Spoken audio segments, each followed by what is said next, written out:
মাধ্যমে আমরা আবারও লড়েছি। গণ আন্দোলনের একমাত্র উদ্দেশ্য অভয়ার ন্যায় বিচার এবং ভবিষ্যতে যাতে সমাজে আরেকটি অবদান, আর তার জন্য পূর্ব নির্ধারিত 10 দফা দাবিকে সামনে রেখে আমাদের যে মহাসমাবেশ ছিল এবং একই সাথে আমরা আমাদের জীবনকে বাজি রেখে আমরণ অনশন কর্মসূচিতে নিজেদেরকে যোগদান করেছি।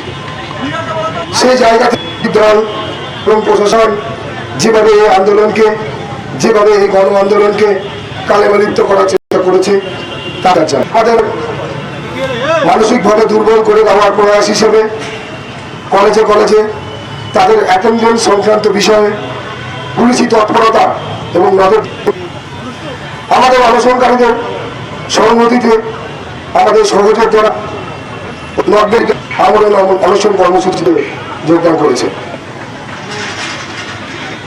আমাদের আন্দোলনের পরবর্তী কর্মসূচি হিসেবে রাত 9টা অবধি 12 ঘন্টার জন্য জুনিয়র ডাক্তার এবং সিনিয়র ডাক্তাররা বিভিন্ন মেডিকেল কলেজ অনশন কর্মসূচি ডাক দিচ্ছে।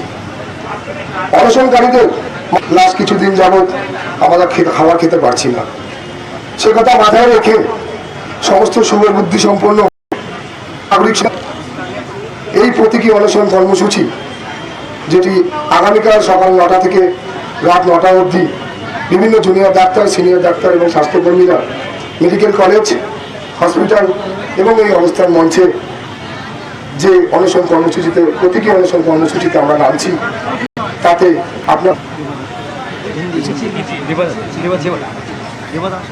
একই সাথে আগামীকালকে 4:30টার সময় বিভিন্ন ডাক্তার সংগঠন কর্মীদেরকে যেভাবে আপনারা আন্দোলনের প্রথম দিন থেকে আমাদের পাশে এসে দাঁড়িয়েছেন, আমাদের কাঁধে কাঁধ মিলিয়েছেন, আমাদের সাথে হাতে হাত মিলিয়ে মানববন্ধন করেছেন, রাত দখল করেছেন, সেই সমস্ত শুভবুদ্ধি সম্পন্ন নাগরিক সমাজের প্রতিনিধিদের কাছে West Bengal junior doctors front এই মিছিলে দলে দলে যোগদান করার জন্য আহ্বান জানাচ্ছে।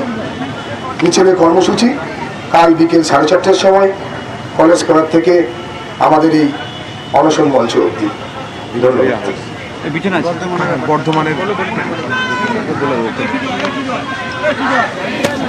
আমি বর্ধমান মেডিকেল কলেজের জেনারেল সার্জারি বিভাগের স্নাতকোত্তর পড়ুয়া দ্বিতীয় বর্ষে।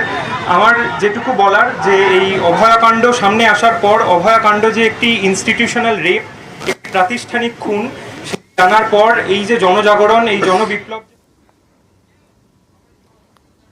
যে খবরে আমরা নজর রেখেছিলাম আর.জি. কর হাসপাতালে মহিলা চিকিৎসক ও ধর্ষণ খুনের ঘটনার পর আজ আমরা জানি নতুন আইন অনুযায়ী ধর্ষণ ও খুনের মতো অপরাধের ক্ষেত্রে 60 দিনের মধ্যে চার্জশিট দাখিল করতে হয়। সেই মতনই অক্টোবরের প্রথম এবং আজই 58 দিনের মাথায় প্রথম চার্জশিট জমা দেয় সিবিআই। আমরা জানি যে এই ঘটনার পর আমরা জানি সিবিআই এই ধর্ষণ ও খুনের তদন্তভার নেয় এবং তারপর টানা জিজ্ঞাসাবাদ ধর্ষক খুনি বলে উল্লেখ করা হয়েছে। মত্ত অবস্থায় ধর্ষণ খুনের উল্লেখ রয়েছে। চার্জ দিচ্ছেন অর্পিতা, সন্দীপ ঘোষ এবং অভিজিৎ মণ্ডলের নামও কি রয়েছে আর্টশিটে? আমরা জানতে পেরেছি যে এই ঘটনাতে মূল অভিযুক্ত হচ্ছে সঞ্জয় রায়, যে কিনা মূলত মানসিকভাবে বিকৃত এবং সেই ঘটনাতে মত্ত অবস্থায় ঘটনার রাতে সে গিয়েছিল সেমিনার হলে এবং সেখানে গিয়ে খুন এবং ধর্ষণের ঘটনা ঘটায় সঞ্জয় রায়। এবং এরপরে যে তথ্য প্রমাণ লোপাট বা সেখান থেকে যে সমস্ত এভিডেন্স ট্যাম্পার করা হয়েছে বা যে ষড়যন্ত্রে সামিল ষড়যন্ত্রকারী নাম অভিজিৎ সঙ্গে কিন্তু সন্দীপ ঘোষের এবং আদার্স অ্যাকিউজডের, কিন্তু ঘটনাস্থলে একাই ছিল সঞ্জয়, তেমনটাই কিন্তু উল্লেখ রয়েছে চার্জশিটে। সিবিআই এর চার্জশিট অত্যন্ত গুরুত্বপূর্ণ। তুমি জানো যে বিএনএসএস অ্যাক্টে যে 60 দিনের মাথাতে কিন্তু মূলত চার্জশিট দেওয়া হয়, সেখানে 58 দিনের মাথাতেই এবারে চার্জশিট জমা পড়লো শিয়ালদা আদালতে।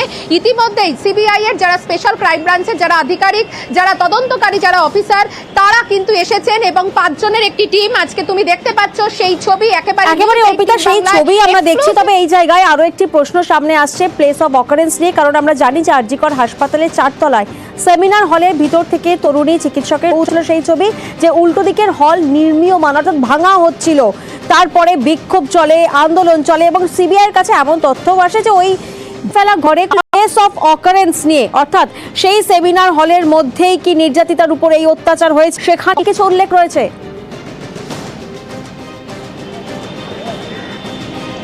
দেখো চার্জশিটটা কিন্তু অনেকটাই বড় এবং তাতে চার্জশিটে যখন অবধি আমরা জানছি সেইতে সঞ্জয় রায়ের নাম এবং এই ঘটনাতে একমাত্র সঞ্জয় রায় গুণে প্রত্যক্ষভাবে জড়িত সেই দেখ রয়েছে। তবে মানে সেই ঘটনাতে আদার্স অ্যাকিউজ থাকতে পারে এমনটাই উল্লেখ থাকতে পারে। তবে কোথায় তা হয়েছিল, সেখানে একাধিকবার যে চাদর বদল করা হয়েছিল বা সেখান থেকে যে এভিডেন্স ট্যাম্পার করা হয়েছিল, অর্থাৎ যে সমস্ত ল্যাপটপ মোবাইল অ্যাক্সেস একেবারে মিটিয়ে দিল, সেই বিষয়ে কিন্তু তদন্ত চলবে। কিন্তু যেখানে কি না এই নির্মাণ চলছিল এখানে তারা পাননি, তবে তারা কিন্তু গোটা বিষয়টা তারা এখনো অবধি তারা তদন্ত চালিয়ে যাবেন, কারণ এখনো পর্যন্ত তথ্য প্রমাণ লোপাট এবং ষড়যন্ত্রে একাধিক জন শামিল আছে এমনটাই সিবিআই। বেশ, অন্যদিকে আমরা জানি গত 14ই আগস্ট আমরাই দেখিয়েছিলাম আরজি করে মহিলা চিকিৎসককে খুনে তদন্তভার নিয়ে সিসি ক্যামেরার ফুটেজ খতিয়ে দেখে সিবিআই। ধৃত এবং মেডিকেল কলেজের সেমিনার হল থেকে উদ্ধার মহিলা চিকিৎসকের দেহ। খুন ধর্ষণের অভিযোগ, আরজি করের ঘটনায় তোলপাড় রাজ্য।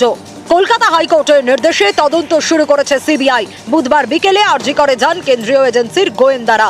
তাদের দলে রয়েছে ফরেন্সিক বিশেষজ্ঞ, মেডিকেল টিম, ভিডিওগ্রাফার, সাইবার বিশেষজ্ঞ। We have taken over the investigation. First, allow us to see the place. Sir, क्या फोरेंसिक टीम भी है आपके Yes, साथ? yes, yes. We have. CFSL team has come from Delhi. Medical team, everything has come from Delhi. We are here. গত সপ্তাহের বৃহস্পতিবার আরজি করে night ডিউটিতে ছিলেন নিহত চিকিৎসক। শুক্রবার সকালে চেস্ট মেডিসিন বিভাগের সেমিনার হলে তরুণী চিকিৎসকের ক্ষতবিক্ষত দেহ উদ্ধার হয়।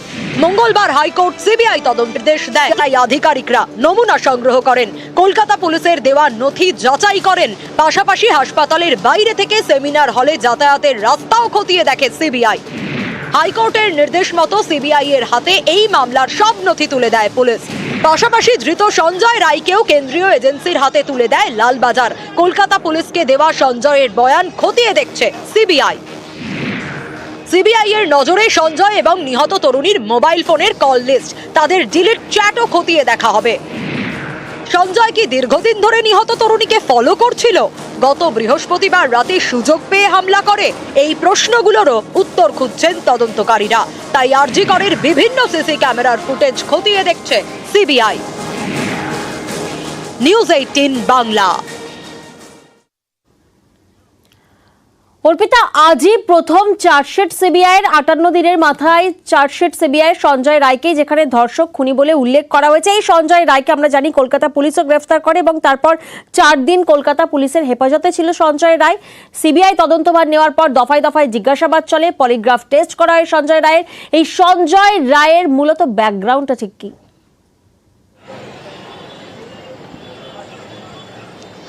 দেখো সঞ্জয় রায় যাকে কিনা বলা ছিল যে সিভিক ভলেন্টিয়ার, এবং শুধু তাই নয়, সে হাসপাতালে একাধিক জায়গায় তার অবাধ তার বিচরণ ছিল। শুধুমাত্র তাই নয়, সে যে কোনো সময় মদের শেখর বসাতে অনেক কোনো অসুবিধা হতো না, এবং তার কিন্তু প্রায় 4টে তার বিয়ে ছিল, এমনটাই তার পরিবারের সদস্য। এবং পাড়ার যারা সদস্য তারা বলতো যে এই সঞ্জয় কিন্তু বিভিন্ন সময় বিভিন্ন জনের উপর অত্যাচার করত, এবং তার যে স্ত্রী, সেই ক্যান্সার আক্রান্ত স্ত্রী, তাকেও কিন্তু সে অবহেলা করেছিল, তাকে কোনো রকম কোনো ট্রিটমেন্ট করায়নি, এমনকি মারধর করতেন। শুধু তাই নয়, এবং তার স্ত্রী অত্যাচার সহ্য করতে না পেরে বাপের বাড়িতে চলে আসে এবং কিছুদিন পরে তার মৃত্যু হয়। সঞ্জয় রায় কিন্তু মানসিকভাবে বিকৃত ছিল। সে বিভিন্ন সময় বিভিন্ন ধরনের যে অ্যাক্টিভিটি যেগুলো সে করত, বিভিন্ন মোবাইলে বিভিন্ন রকমের কিন্তু অশ্লীল সে কিন্তু ছবি দেখতো এবং বিভিন্ন রকমের ভিডিও ছিল, তেমনটাও কিন্তু তদন্তকারীরা জানতে পেরেছিল। আর এই সঞ্জয় যেহেতু মানসিকভাবে বিকৃত ছিল, সেহেতুই কিন্তু সেই ঘটনা ঘটায় এই আরজি করে যেদিন, এই অর্থাৎ 8ই আগস্ট। বেশ, গত 17ই আগস্ট চিকিৎসক খুনের তদন্তে সিবিআই স্ক্যানারে আরও জোরালোভাবে উঠে আসে সঞ্জয় রায়ের যোগ। খুন ধর্ষণে ধৃতকে মনস্তত্ত্ববিদ দিয়ে জেরা। দিল্লি থেকে আসেন বিশেষজ্ঞরা। সঞ্জয় সূত্রে কলকাতা পুলিশের 4th ব্যাটালিয়নের বারাকেও নজর দেয় সিবিআই।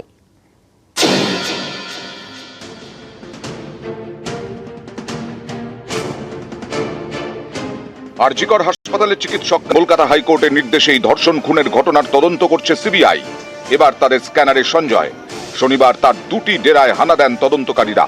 ভবানীপুর সঞ্জয়ের বাড়ি, কিন্তু বেশিরভাগ সরকার জানতে পেরেছেন 8ই আগস্ট সন্ধে বারাক থেকে আরজিকরে যায় সঞ্জয়। 8 এবং 9 আগস্ট সঞ্জয়ের গতিবিধি ঠিক কি ছিল, সে কাদের সঙ্গে মিশত, এই সব প্রশ্নের উত্তর পেতে এদিন কলকাতা পুলিশের বারাকের তদন্তকারীরা বিকেলে যান ভবানীপুরে সঞ্জয়ের বাড়িতে। তার বৃদ্ধা মাকে জিজ্ঞাসাবাদ করেন কেন্দ্রীয় বিরুদ্ধে প্রথম থেকেই নানা অভিযোগ। শুক্রবার তাকে রাস্তা থেকে তুলে সিজিওতে নিয়ে যানকে ছাড়েন তদন্তকারীরা। তখন ঘড়িতে সকাল 7:30। সিজিও থেকে বাড়ি যান আরজি করের দেবেন না, আমাকে সিবিআই অ্যারেস্ট করেনি, প্রথম কথা। আমরাকে জিজ্ঞাসাবাদ করেছি, দ্বিতীয় কথা। আর এটা পুরো আন্ডার ইনভেস্টিগেশন আছে, সেজন্য আমি কিছু বলতে পারবো না। বাট আমাকে ওনারা জিজ্ঞাসাবাদ করেছেন এবং খুবই ভালো সেটা। তারপর আবার জিজ্ঞাসাবাদ। সূত্রের খবর, তার কাছে তদন্তকারীরা জানতে চান অপরাধের জায়গাকে সুরক্ষিত রাখতে কি ব্যবস্থা। কিছুই জানা গেছে, জিজ্ঞাসাবাদ পর্বে সন্দীপের বয়ানে বেশ কিছু অসঙ্গতি মেলে। গোটা জিজ্ঞাসা